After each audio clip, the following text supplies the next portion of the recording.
नमस्कार। भारतीय व्यवस्था का चौथा स्तंभ तो भरभरा कर गिर चुका है। तीसरा स्तंभ भी कुछ अजीबोगरीब दौर से गुजर रहा है। ये तीसरा स्तंभ क्या है? हमारी न्याय व्यवस्था। आजकल कुछ जजेस ने अजीबोगरीब ऑब्जर्वेशन करने और डिसीजन देने का मन बना लिया है। पहला तो डिसीजन में क्या क्या लिखना है, इस पर हमें तो कुछ ध्यान पर देना पड़ेगा और इसके लिए सुप्रीम कोर्ट ने कुछ हाई कोर्ट्स की खिंचाई भी की है। लेकिन सुप्रीम कोर्ट स्वयं और हाई कोर्ट्स में एक प्रथा चल पड़ी है ऑब्जर्वेशन देने की, और ये रिपोर्ट भी होता है। केस के दौरान कोर्ट ऑब्जर्व करते हैं, कुछ क्वेश्चनिंग में, कुछ जब वकील दलीलें पेश कर रहे होते हैं उस पर कुछ ऑब्जर्वेशन करते हैं, जिसे बड़े हेडलाइंस में रिपोर्ट किया जाता है। और कुछ डिसीशंस ऐसे होते हैं, अब जैसे इलाहाबाद हाई कोर्ट ने और बॉम्बे हाई कोर्ट ने इसने बड़े अजीबोगरीब ऑब्जर्वेशन दिए हैं रेप के ऊपर।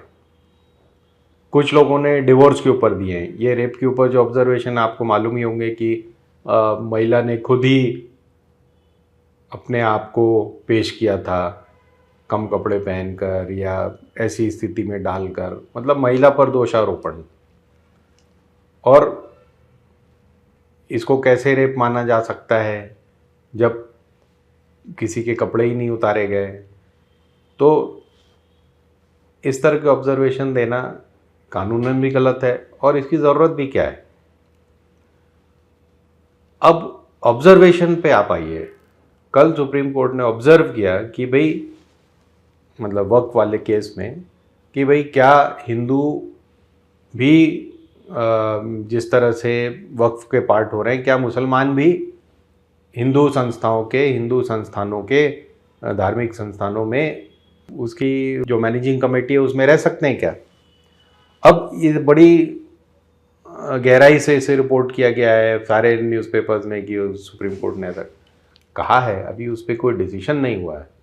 जब वकील दलील पेश कर रहे हैं उस पर अगर आप कोई ऑब्जर्वेशन करते हो, वो जब तक डिसीजन आता है वो ऑब्जर्वेशन या तो भुला दिया जाता है या उससे बिल्कुल उलट डिसीजन आ रहे हैं आजकल।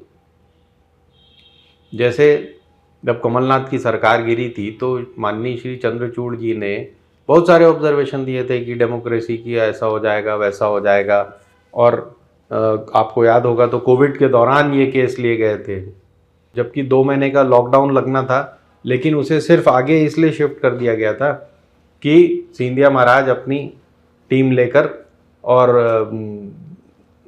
शिवराज सिंह सरकार बना सकें। लेकिन इस दौरान चंद्रचूड़ जी ऐसे ऑब्जर्वेशन दे रहे थे जैसे वो बहुत बड़ी डेमोक्रेसी के सपोर्टर हैं, और डिसीजन उसके बिल्कुल उलट आया।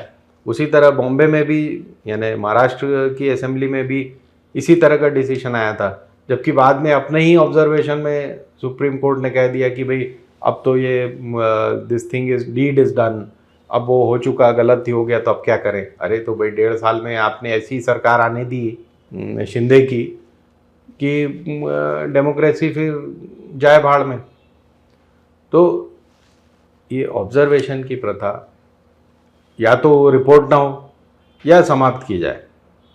और अगर हम रिपोर्ट लिख रहे हैं, जो हम ऑर्डर लिख रहे हैं, तो उसमें हमें इस तरह के जो हम रेप पे और महिलाओं पे और ऐसे विषयों पर जो लिख रहे हैं जो कि गूढ़ विषय हैं, आज की तारीख में राजनीतिक रूप से बहुत ही ज्वलंत विषय हैं, उन पर किसी भी तरह का ऑब्जर्वेशन ना करें।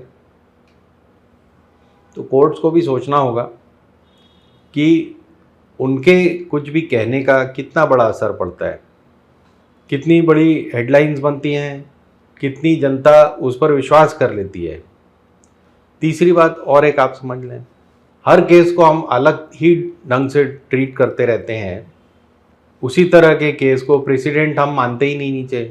आज जो लाखों करोड़ों केस कोर्ट में पेंडिंग है, उसमें वो सिर्फ उनके प्रेसिडेंट के हिसाब से उन्हें डिसाइड किया जा सकता है, लेकिन हर केस को हम अलग मानकर चलते हैं कि नहीं, इसकी परिस्थितियाँ अलग हैं, इसके ऐसा ज़रूर होता है। लेकिन प्रेसिडेंट आखिर पूरा इंग्लिश जो कानून है जिसे हम मान रहे हैं, इंग्लैंड में तो कोई कॉन्स्टिट्यूशन नहीं है, वहाँ से प्रेसिडेंट पे चल रहा है और हमसे जल्दी निर्णय होते हैं। हमें भी प्रेसिडेंट्स को मानना पड़ेगा, चाहे वो किराएदारों के प्रेसिडेंट हो, डिवोर्स के हों, प्रॉपर्टी विवाद के हों।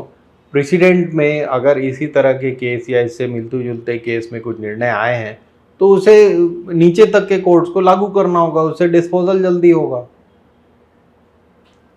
इन चीज़ों पर कोर्ट को ध्यान देना बहुत ज़रूरी है। आगे फिर सब विद्वान हैं, अपनी अपनी राय रखें। धन्यवाद।